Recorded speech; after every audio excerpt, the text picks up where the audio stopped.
Welcome back to the award-winning Pro Wrestling Report on 540 ESPN and all over the world at ESPNMilwaukee.com. You know, David Hero last week, Kevin Nash and the Pope on this very program, but we've got a huge star. We've got joining us again for the first time in a couple of years. He's the best wrestler in the world as far as I'm concerned. As far as everybody's concerned, and his name is Kurt Angle. Kurt Angle, welcome to the Pro Wrestling Report. Thanks for having me on, guys. Anytime, Kurt. It's been a wild last couple of weeks for you, coming off of Bound for Glory, and then Jeff Jarrett taking you out last Thursday on Impact. Give us a little bit of a story as to what is going on in your wrestling life right now, given the fact that you made that statement that if you did not win at Bound for Glory, you would retire.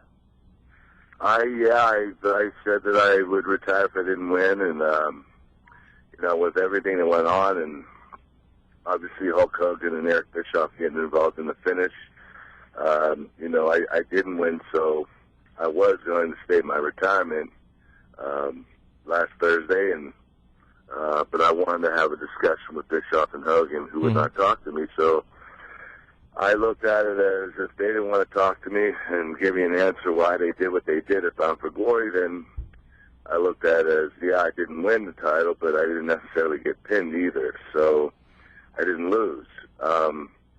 So I kind of decided that maybe I won't retire. Unfortunately, I got in a situation, a little bit of an argument with Jeff Jarrett, and was jumped by a few security guards, and I got handcuffed and thrown headfirst through a wall, and I injured my neck, my elbow, and also my ribs. So I don't know where I'm going to go from here. I was considering retiring if I lost, and also for my own health issues, but right now I'm going to be probably coasting a little bit and not going that much on TV. But I don't think I'm going to retire yet. Not right now, especially after what Jeff did to me. Well, exactly. Right now, wrestling needs you. I mean, with Hulk Hogan and his group of, 15 or 20, merry men that he has right now. I mean, right now is the perfect time for Kurt Angle to take some of these younger baby faces under his wing and, fight the good fight, I guess. Yeah, it's, our show's getting a little bit, I guess, radical. It's, there's a lot of the heels we're very heel heavy right now. Yeah, and, just a little. Yeah, and I'm the top guy there. So, being out with injury right now and looking around, there isn't a real lot to go with right now. So I know the Pope's there and Anderson's there and RVD, and I know they'll do a good job, but don't count me out completely. But I know that my body is only capable of doing what it can do right now. I've been going really, really hard for TNA for the last 4 years, so this is kind of probably a good time for me to take a little bit of a break without, I'll be on TV and here and there, but I don't think I'll be wrestling that much. Kurt, as we said before, best wrestler in the world today, that's not something that should be sneezed at, obviously, but you put yourself through, I'll just say it, hell to deliver the amount of action and athleticism and pure wrestling ability out there. It just has to really take a substantial toll on your body over the course, as you said, going nonstop for the last 4 years. Granted, a shorter schedule in TNA than in WWE, but it's just fascinating to watch you perform and wrestle and just wonder what toll is it taking on your body long term. Those swantons from Jeff Hardy are brutal. I don't know how Kurt keeps taking those every week. I dislocated my ribs at No Surrender, and I re-dislocated them again. This time they couldn't pop them back in at Bound for Glory. I took a swanton from the top of the rope outside on the cement floor from Jeff, and I think I caught every pound that he had right on my ribs and my stomach. So the thing is, if I can't wrestle the way I do, I don't really know how to slow down. Right. I have to go 200%. If I can't do that, then I probably won't wrestle. I just that's how I've always been. I've been very intense, and if I can't deliver that kind of performance, and that's what I get paid to do. I get paid very well to put on the best matches every time, and it's my responsibility to do that. So I have to keep up that intensity, and a lot of people tell me, slow down, save it. I really don't know how to do that. Yeah. I don't think I ever will learn. TNA overall, obviously the company saw success with Bound for Glory, success with that big live Impact the week before. Obviously, really with this Jeff Hardy thing, Hulk Hogan, Jeff Jarrett, Dixie Carter, a lot going on in the company right now. The state of affairs in TNA as you see them, Kurt Angle, what would you say? I'd say right now we have the best talent roster, even better than WWE. It's just a matter of connecting the dots. We got so many great young guys that, need that extra shove. And, it's really up to the veterans to help do that. There's a really big generation gap between the two. I'll give you an example is, you have Ric Flair and Hulk Hogan still, not really that active, but there. Right.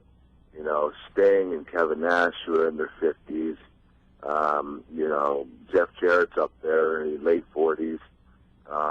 Myself, I'm 41, but I'm probably the youngest of the old group. Then it breaks, and then the talent beneath us. There aren't that many guys that are at that main event level. Right. AJ Styles is one that I'm saying that is completely TNA homegrown talent. So it's really up to us to, before we bow out, is to really make these guys into big stars. And they got to do it themselves, too. But you're going to start seeing a lot of newer, fresh talent this next year step up because, it's time for some of the guys to bow out and retire. And it's time to make new talent. I even watched the other company, and I don't know 98% of the roster anymore if I watch it. So I think they are kind of in a position as well. Yeah. Of course, we're in a better position because we still do have the older talent staying active. A lot of their talent has left. Yeah. So it's mainly John Cena, and John Cena. That's something you don't want to have, and that's something I definitely don't want to carry on my shoulders is, Kurt Angle having to perform every TV and every pay-per-view and having to put on the best match of the night every single time. Yeah. I don't want that to happen because then the company will rely solely on me. It has for some time, but now we're starting to see younger guys stepping up, which is a good sign. Kurt, last week, big sexy Kevin Nash and TNA couldn't come to a new contract. What is a guy like him when he is no longer in the locker room? What does that do for the growth of some of these young guys, where they could go to him or they could go to you and say, "Hey, what do you think about this?" Kevin is really smart. It's not all about money with Kevin. He really understands the business. If I were anybody that was starting a promotion and I need someone to book the show, I'd have Kevin do it. He is very intelligent. He knows the business. He knows how to make the fans flock in. He's done it when he did the NWO. He did it when he was up in WWE. He works harder now, and he's 53 years old. He works harder now than he did when he was younger because he still wants to prove to himself and everybody else that he can still go. Yeah. And I respect that about Kevin. But so know that Kevin's near the end of his career, and he does have a lot of knowledge. And it's very important to keep a guy like Kevin around because he does know how to get over. He does know how to,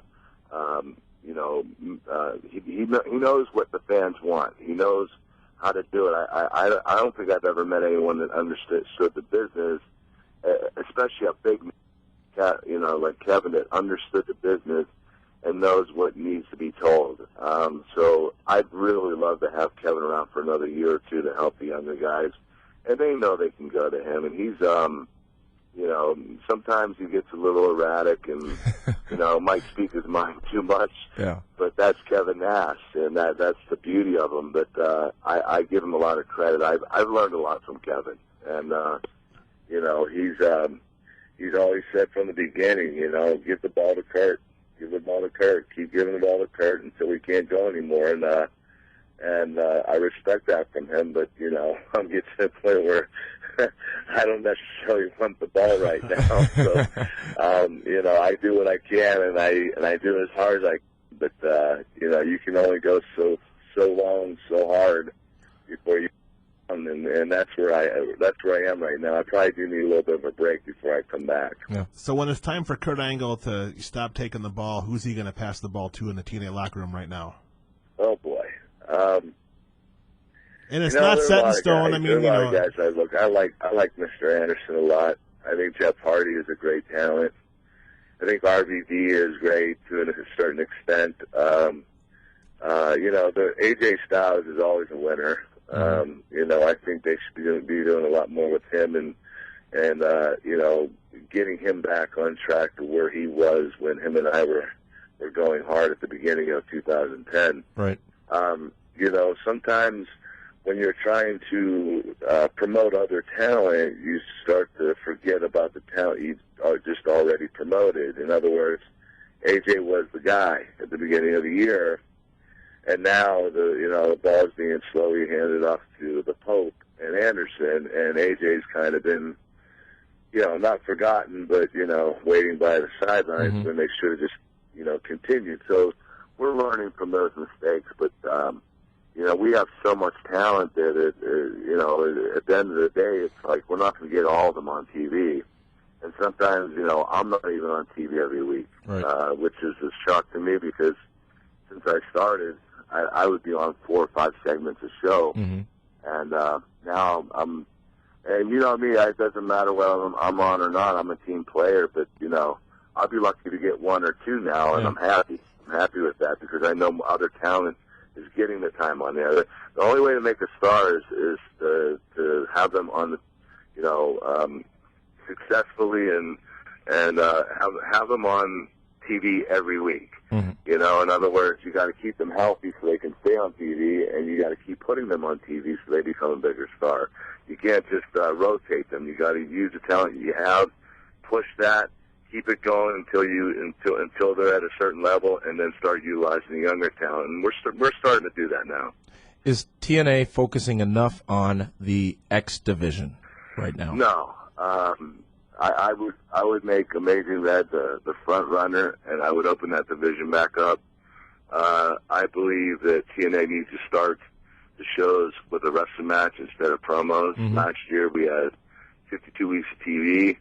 49 started with promos, 3 started with a match, and the 3 that started with a match were our 3 highest-rated first segments. Go figure, huh? Yeah, I mean, we have a statistician in TNA, and sometimes we don't listen to him, and when we should, I would have Amazing Red start off every show. I wrestled him about 2 months ago, and I had a blast. That kid is so talented. So I think they need to start it back up and probably open up the show every time with the X division and get the viewers watching, because when there's action and you're tuning through, you know, at 9 o'clock p.m. you're going through, or 8 o'clock Central Time, you're going through that channel and you see action, you're more likely going to stop and watch than you are watching a promo. And you know what's interesting? Catch their attention.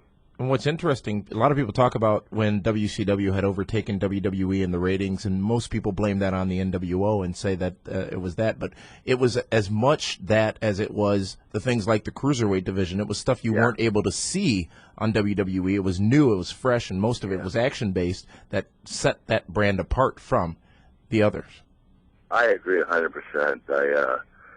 I think our X division is incredible, and you know, when you have guys like Amazing Red and Kaz and the Motor City Machine Guns, and you know, I go on the list, even throw AJ in there because he's so good at that, doing that style. You know, it's hard to waste that talent, and you know, sometimes sometimes the show gets a little promo heavy because we have so many talent that don't wrestle. Like if I if I say, okay, Hulk Hogan is going to be on the show, so is Eric Bischoff, so is Dixie Carter, so is Ric Flair, so is Mick Foley. I just named 5 or 6 people right there that normally don't wrestle, that Right. they're going to get their talking time in, and that's 6 segments right there. Yeah. So when you have talent like that, it tends to take the action away from the show, and that's something that we're going to have to learn here. And once we do and we get it right, we'll be off and running. I think our ratings will go up dramatically. But it's a learning tool, and it's been talked about. And I think that once we do that, we realize what people really want, and that is action and wrestling, and live up to our name, Total Nonstop Action. I think we'll be better off. About a year ago when Hulk Hogan was first announced to be coming into TNA, what were your thoughts when you heard Hogan was coming? And then, of course, the prospects and the rumors of the Nasty Boys and Jimmy Hart following in. I mean, TNA had become a wrestlers company, and now it's the Hulk Hogan show with all of his buddies. What was going through your mind when all that happened? You know what? Before Hogan came in, I probably have more control of the show than anybody besides the writers. I didn't mind. I kept my distance. I was told that I would no longer. They wouldn't need any of my advice. That I wouldn't really be involved in the meetings, or Vince Russo wouldn't be calling me during the week to talk about the show, and I was fine with that. I didn't mind. All I do is give my input and what I thought would happen. And the problem with me is I'm a little bit too generous. I'm not the kind of guy that wants to win all the time. I'm more like the guy that wants to have the best match on the card and probably lose. Yeah. So they always had to protect me, and I guess they got tired of doing that. But when Hogan came in, I was a little, hesitant. But when I sat down with him the first night, and he wanted to talk to me personally as the leader of TNA, I saw a change in Hogan, and I saw that it wasn't all about him. It was about trying to make this company into the biggest company it could possibly be. And he really was concerned, and he asked me personal questions about each and every one of the talent and who I thought should be the next big thing, or who should be pushed. He was very concerned as the guy that was going to take TNA to the next level, and it wasn't about him. Mm-hmm. It was about trying to, bring up talent like Abyss and AJ Styles and Samoa Joe and other wrestlers, especially like Beer Money. He loves Beer Money. So I started to befriend Hogan, and before I knew it, him and I were very, very tight. And now we talk to each other every week. I keep my nose out of the out of the writing and out of the booking, and I just do my job. And my job is just to have the best match every single time I go out there. So I don't mind, because you know what? It's less stress on me. I can do my Angle Food Company and work with that. And I've been getting into movies. I'm on my 7th movie right now. Most of them are coming out next year. So it gave me another avenue that I didn't have to worry so much about the wrestling as I do about what I'm going to do after wrestling, and which direction I want to go. So I kind of liked it, and I think that his heart and his mind are in the right place, and that's a good thing, because I think that Hogan also has a good mind for the business.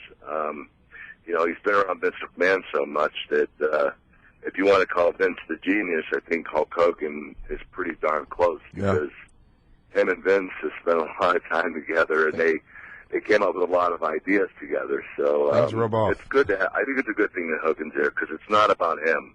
It's about the talent, and he's trying to do that. You mentioned Angle Foods. You mentioned the movie. I believe there was a big movie premiere on Bound for Glory weekend as well. You do have a lot of outside things going on. Tell us a bit more about Angle Foods. I think I read recently that also clearing in some grocery stores now. Tell us a little bit more about what's going on with those two ventures, Angle Foods and your acting career. Well, I'll briefly go over what happened. Is we came up with a product out of Europe, and it's called Fiber DX, and what happened was it's a 7-layer fiber. It also has protein in it, and we were able to infuse this into foods. And what we found from the scientific standpoint is that fiber, taken the proper way, can help reduce your level of fat quicker than any other product. Mm-hmm. It's kind of new on the market. People don't really know that. They just think it's for digestion. Yeah. And to help your heart and for insulin spikes. But it was made for people who are obese and people with diabetes, and it's helped treat and cure it. But there's never been a 7-layer fiber. So we were, thank God we were in the right place at the right time, and made a deal with a doctor over there that invented it, and we're the only distributors in North America. So we infused it into foods like pizza and pasta and rice. And what happened is it dramatically increased our protein intake and also the fiber. And the FDA only promised one thing, and that was if you get in 30 grams of fiber a day, you will live a long, non-diseased life. Uh-huh. At the same time, it reduces your fat level way more dramatically than anything else, any fat burner, anything, any food or any supplement on the market. So we kind of stepped into this product, and we had a chef that we hired, and he kind of played around with the food and the Fiber DX, and he was able to infuse it into pizza and other products, and now you have high protein pizzas that taste better than they did before, and they're high in fiber, high in protein, lower in carbs and fat, and you're actually going to get more muscle tone and less fat on your body. So it was a no-brainer. I knew I wanted to invest in the company and own the company. So, sounds like a win-win for everybody. Yeah, and you know what? It's exploding. It's in over 300 gyms now. We made a deal with GNC. We have we got all the high health stores out in the West Coast. Mm-hmm. We're in grocery stores. So we're also online. It's at KurtAngleFoods.com, www.KurtAngleFoods.com. So this has been a really cool thing, and we just keep coming up with newer and better products. And pretty soon we'll probably have about 40 or 50 different items on our menu that people can choose from. But, we kept it pretty affordable. But at the same time, I've been doing a lot of movies. I have 3 coming out in theaters in January. I think one is Warrior, an MMA movie by Lionsgate, where I play the world champion Russian fighter. I also had to speak Russian in that movie. That was crazy. Yeah. I did a movie called Dead of Night, Dylan Dog. I played opposite of Brandon Routh, who was Superman in Superman Returns. That's done by the producers of Men in Black. We did that down in New Orleans last year, and then I did a movie called Beyond the Mat, which was we showed at Bound for Glory, which I was a wrestling coach, and I enjoyed doing that because obviously it was about amateur wrestling, but it had a really good backstory to it. But I've been staying really busy, and I've been trying to balance my life. I'm engaged to a really wonderful woman, and I'm going to have my 3rd child with her. And congratulations. So yeah, my life's really good right now. I'm in a great place, and I just try to keep my body together. It's falling apart. So, I just, that's my number one concern is to, finish my contract with TNA and make sure I'm in one piece when I retire. Well, Kurt Angle, a lot going on, and always great talking to you, as great as watching you perform in the ring. KurtAngleFoods.com is the place to go to learn more about that very intriguing and exciting product. KurtAngleFoods.com, and as you said, the movie Warrior, Dead of Night, and Beyond the Mat, all coming out soon, featuring Kurt Angle. And don't forget, you can follow Kurt on Twitter at AngleFoods1. You got it, man. You got all the right. But hey, I do want to tell everybody I don't plan on retiring within the year. I do believe that I won't be able to go full time after this year, but I'll be on more of a part-time basis, but I know that, I talk to Dwayne Johnson every week, and the guy is just dying to wrestle again. He really misses it, and I can tell, that he misses that live feeling. And I know that if I do retire, I'm going to miss it too. So it's kind of hard for me just to step out of it. That's why so many wrestlers have so many retirement matches, is because they can't get out. But will anybody ever beat Terry Can't Funk's? get out, you know. Will anybody ever beat Terry Funk's number of retirement matches? I think he's around 25 or 26. So, Ric Flair's got 2 or 3. Yeah. So, Nick Foley's got at least a dozen. I know if I retire, I'd like that to be my last match. So I'm not going to, like I said, I did say I was going to retire, but I didn't get pinned, and it was a screw job. So I think I can make my way back in and not have to, if I'm going to retire, I'm going to tell everybody, listen, this match here is going to be my last match, right. And that's going to be my retirement. And TNA needs Kurt Angle right now. Absolutely. They need the machine. Well, you make me feel good about myself. But I don't think truth. TNA really needs me. I mean, I definitely add to the product. A lot of people want to say that, I carry it, but that's a great feeling. I'm very humbled, but at the same time, there are so many great talent there that I know when I'm gone, those guys will step up, and Kurt Angle, it won't be forgotten, but people will start talking about the next guy. But I just want to leave my mark and say, hey, I was here, and in my generation, I was the best wrestler there was, and as long as I can say that, I'll be happy. TNA Impact Thursday nights on Spike TV, followed by TNA Reaction. Kurt Angle, thank you very much for joining us here on the Pro Wrestling Report. We look forward to talking to you again soon. This is the award-winning Pro Wrestling Report on 540 ESPN, streaming live at